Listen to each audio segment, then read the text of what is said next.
Dieser Podcast enthält deutsche Audiosequenzen mit englischen Untertiteln sowie Videosequenzen in Englisch mit deutschen Untertiteln. This podcast contains audio in German with English subtitles and video sequences in English with German subtitles. Vorher oder abgerissene Wurzeln.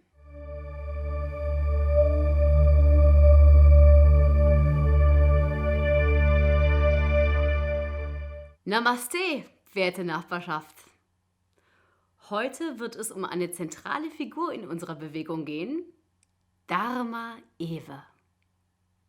Ja, keine Sorge, das hier wird jetzt keine weitere Nacherzählung über ihren Weg, aber nochmal zur Erinnerung, engagierte Jungpionierin, Hausbesetzerin, Antifa und dann schließlich Schulsozialarbeiterin an der Metropolitan School, wo sie, wie ihr ja alle wisst, die Lehren zog, die zu unserer heutigen Wertvorstellung führten. Also das alles kennen wir ja schon. Es geht heute um einen blinden Fleck im Leben von Dharma, ihre Familie. Und auch wenn sie es niemals so gewollt hätte, aber ja, es war ihre Familie, die sie in allem, was sie tat, beeinflusst hatte.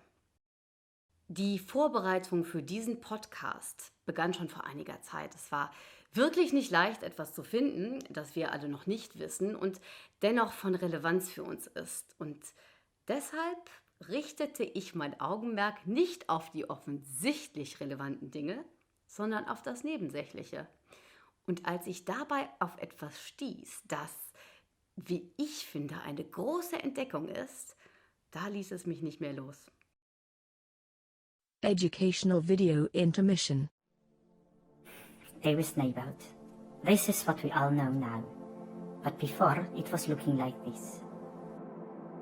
Each house had a different height, different shape. They were super close to each other. No space to breathe in these small alleys. Of course, we needed to change that.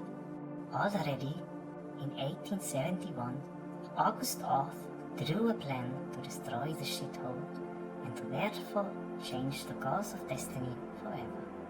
In 1899, a different movement was formed that we today know as Union. However, Union failed, and that's how we got our NABLA. All these houses got shut down. The streets disappeared. However, they later redid them again with different roads. All streets but one, the Füsilierstraße, which was gone forever. Es ist schon erstaunlich, was die, also für uns alle übrigens frei zugänglichen Informationen über unseren Lebensraum alles so bereithalten. Man muss eben nur ausgiebig suchen, egal nach was. Wie sagt ein noch immer gültiges Sprichwort? Wer suchet, der findet. Natürlich wissen wir, dass Dharma die Tochter der Sabine Kula ist. Der Republikfeindin Nummer 1. Außerdem wissen wir, dass beide eine starke Bindung zu unserem Wohnraum hatten. Das ungleiche Mutter-Tochter-Gespann. Ja, das ist ja alles Standardwissen. Aber was die wenigsten wissen, wahrscheinlich weil es einfach nicht relevant war, ist, dass Dharma gar kein Einzelkind war. Wer die Biografie der Kula aufmerksam gelesen hat, weiß das aber. Mit den Namen ist es in dieser Familie etwas schwierig, da die Kula ja mehrmals verheiratet war. Aber durch akribische Recherche bin ich dann doch darauf gestoßen, dass sie einen Sohn hatte.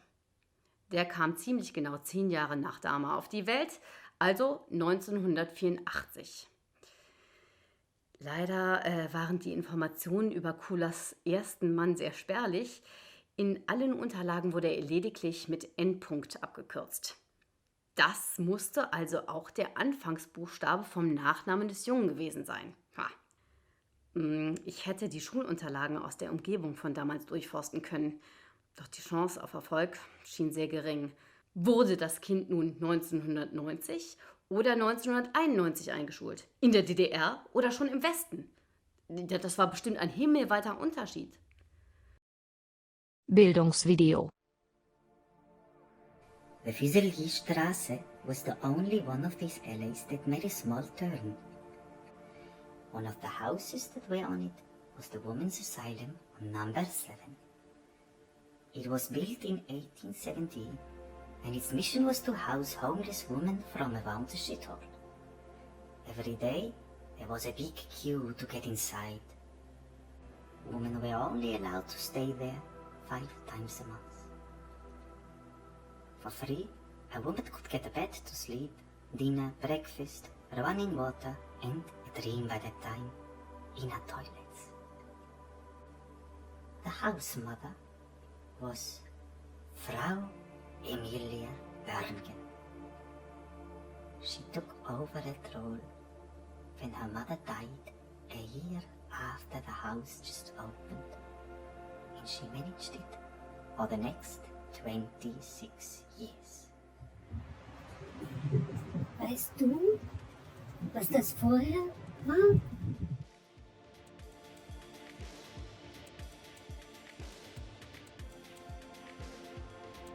Ich legte den Bruder also gedanklich erst einmal zur Seite. Denn da waren noch mehr blinde Flecken, auch bei der Kula. Die wuchs nämlich bei ihrer Großmutter auf, nachdem ihre eigene Mutter mit dem Bruder, also Damas Onkel, in den Westen übersiedelte.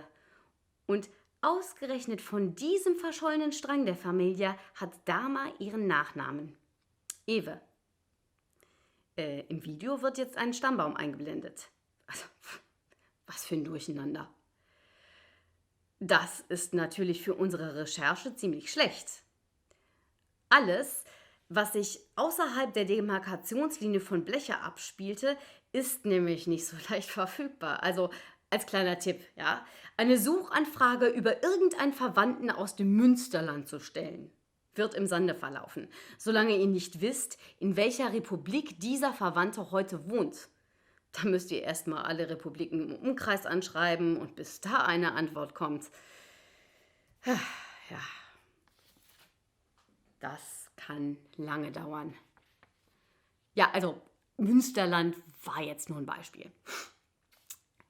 Ich hatte keinen Anhaltspunkt darüber, wo die Ewes 1958 hin sind. Alles, was ich noch wusste, war, dass der Vater der Kula 1956 starb. An manchen Stellen wird angegeben, dass er ein Hirnaneurysma hatte. Das war angeblich auch der Grund, warum Kula später Medizinerin geworden ist. Manche Quellen deuten allerdings eher darauf hin, dass bei dem Tod des Vaters etwas anderes vorgefallen ist. Etwas, das sich denkbar schlecht für eine politische Karriere in den 1990ern eignete. Und somit hielt sie sich auch in allen Interviews über ihr Familienleben bedeckt. Erst als sie Christoph Kula kennenlernte, spielte sich der Großteil ihres Lebens in der Öffentlichkeit ab. Den Rest kennen wir schon. Was geschah also mit Familie Ewe im Goldenen Westen? Eine weitere Sackgasse in meiner Recherche. Blieb mir vorerst also nur noch ein Familienmitglied. Die Großmutter, bei der die Kula nach der Flucht, damals war es eine Übersiedlung, aufgewachsen war. Also nach möglichen Verwandten von 2 Generationen vor der Kula bzw. 3 vor Dama Ewe zu suchen. Aber wenn die Uroma von Dama selbst verheiratet war, dann bedeutete das ja, dass sie nicht so wie ihre Mutter hat. Herrje, das ist aber auch kompliziert. 4 Generationen, 4 verschiedene Nachnamen. Aber angeblich hat die hier am Platz, also hier in unserer jetzigen Republik Blecher gewohnt. Nur ab wann? Wenn Kula bei ihr aufwuchs, dann muss das ab den 1950ern, spätestens ab den 1960ern gewesen sein. Nur gab es auch damals eben schon nicht wenige Wohneinheiten hier und nur die wenigsten hatten ein Telefon, wären somit also in den Archiven samt Namen einsehbar. Und auch dann, nichts könnte mir garantieren, dass ich die richtige Person finden würde. Wie lange hatte sie hier gewohnt?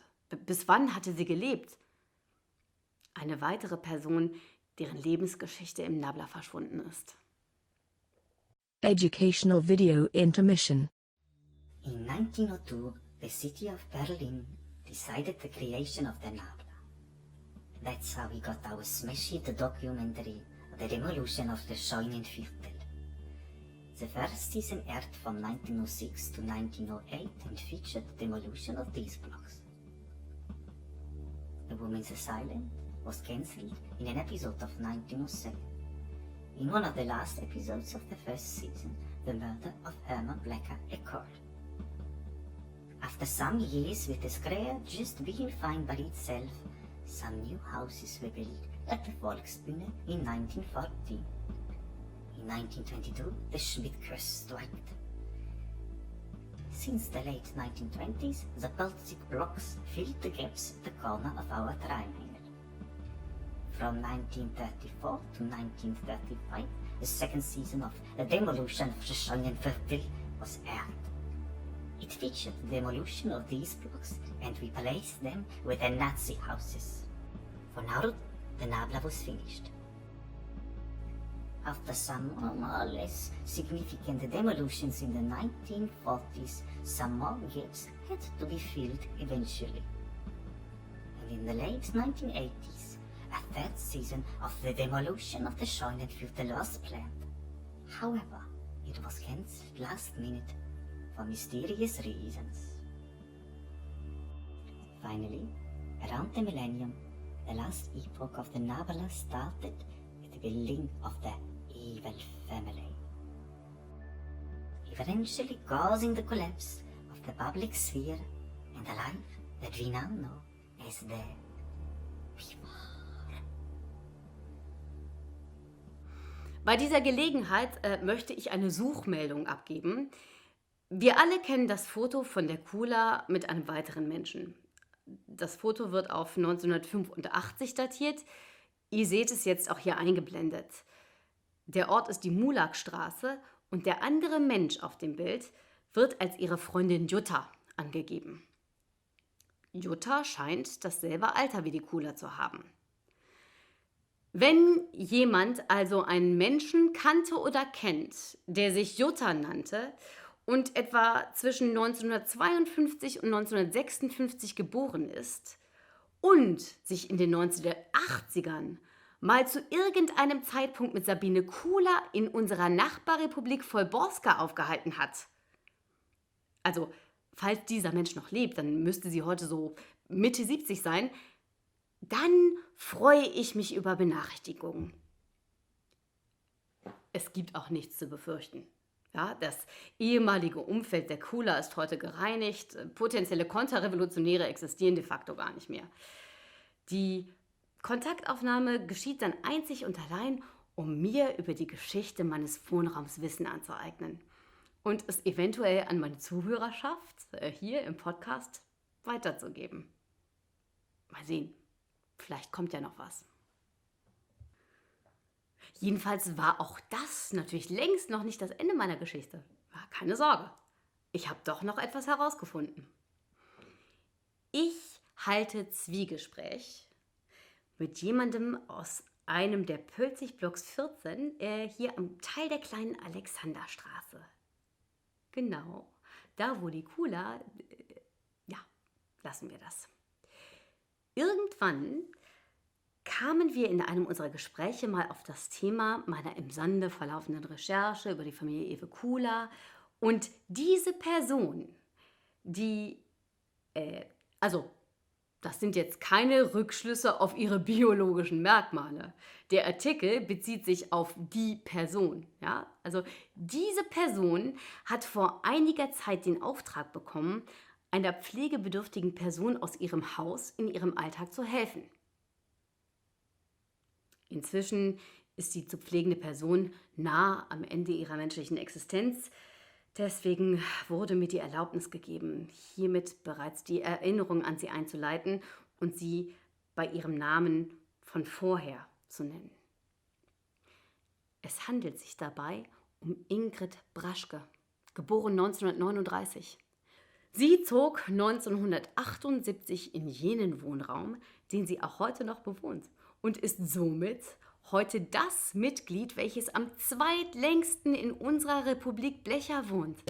Ja, Namaste, Ingrid, auf diesem Wege.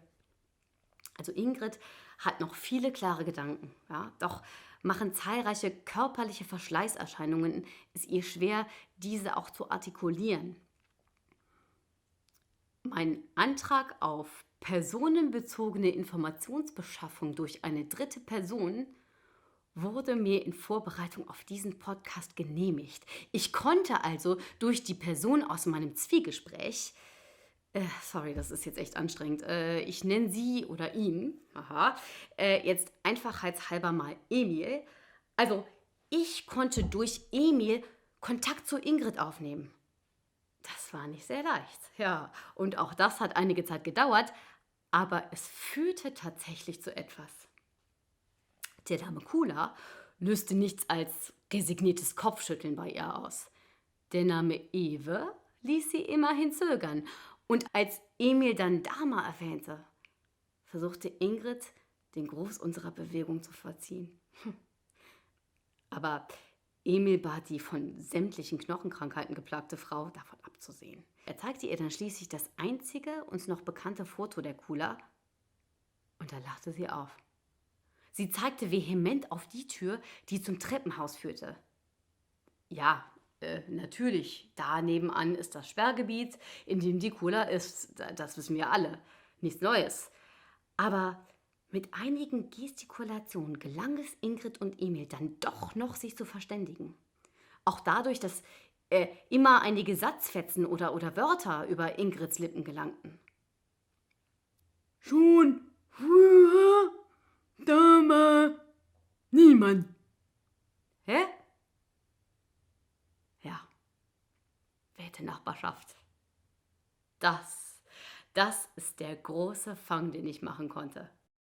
Die kryptischen Worte einer greisen Frau, Verzeihung Ingrid, wenn du das jetzt hörst, waren das große Resultat meiner langen Recherche. Natürlich nicht. Ich habe meine Hausaufgaben gemacht und bin noch einmal die Telefonbucheinträge von 1975 bis zur Wende durchgegangen. Das ging ziemlich schnell. Die waren in Ostberlin nämlich echt kurz. Und da bin ich tatsächlich auf einen Eintrag gestoßen. Hier. Niemann Peter. Kleine Alexanderstraße 3. Bingo. Das war kein Niemand, sondern ein Niemann, der da schon früher war und nicht da war, sondern mit Dharma da war. Und als Ingrid genau das auf Emils Nachfragen bestätigte, da waren wir alle drei der Ekstase nah.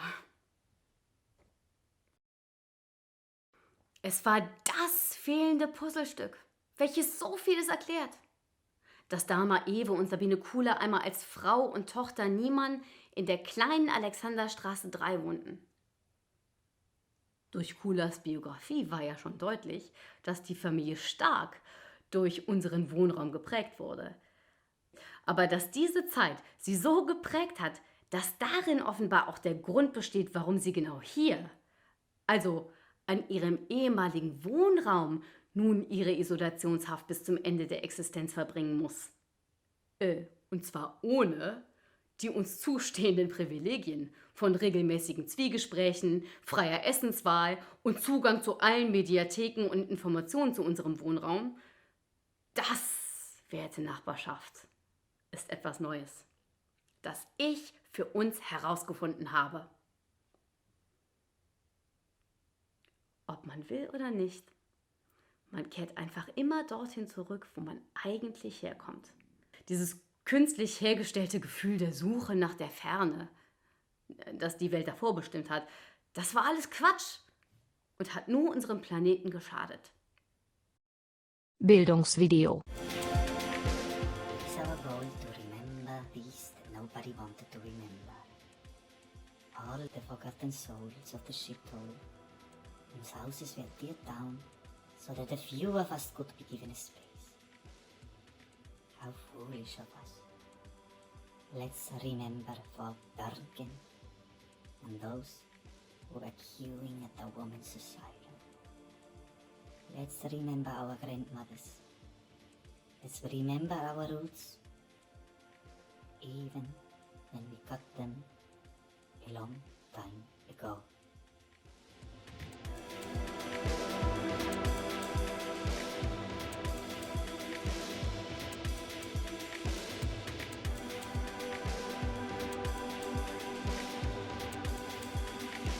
Die Familie Dama-Ewes.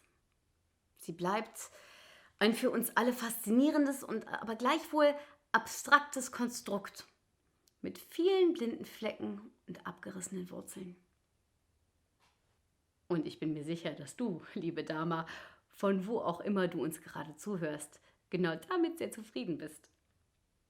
Wir danken dir für deine Existenz und euch allen danke ich für die Aufmerksamkeit. Solltet ihr weitere Informationen zu dem Thema haben, dann freue ich mich sehr auf eure Nachrichten. Für diesen Beitrag wird die Kommentarfunktion aktiviert und engmaschig betreut, um die uns allen von der Gemeinschaft auferlegten Regeln zu befolgen. Ich wünsche euch allen eine restliche Existenz im politischen Frieden und ohne nachweisbare physische Schmerzen.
Das war der Nabla-Podcast Vorher oder abgerissene Wurzeln. SiDDS, Florentine Scharer. Englische Stimme, Alex Zoe. Frau Börngen, Carmen Urrutia. Text und Regie, Philipp Urrutia. Dramaturgie, Lena Schulze-Frenkig. Musik, Romain Frequency. Chat-Animation, Stefan Maschino. Eine Produktion von OFW ohne festen Wohnsitz. Alle Informationen zum Nabla auf nabla.fandom.com/de. All information about Nabla in English on nabla.fandom.com.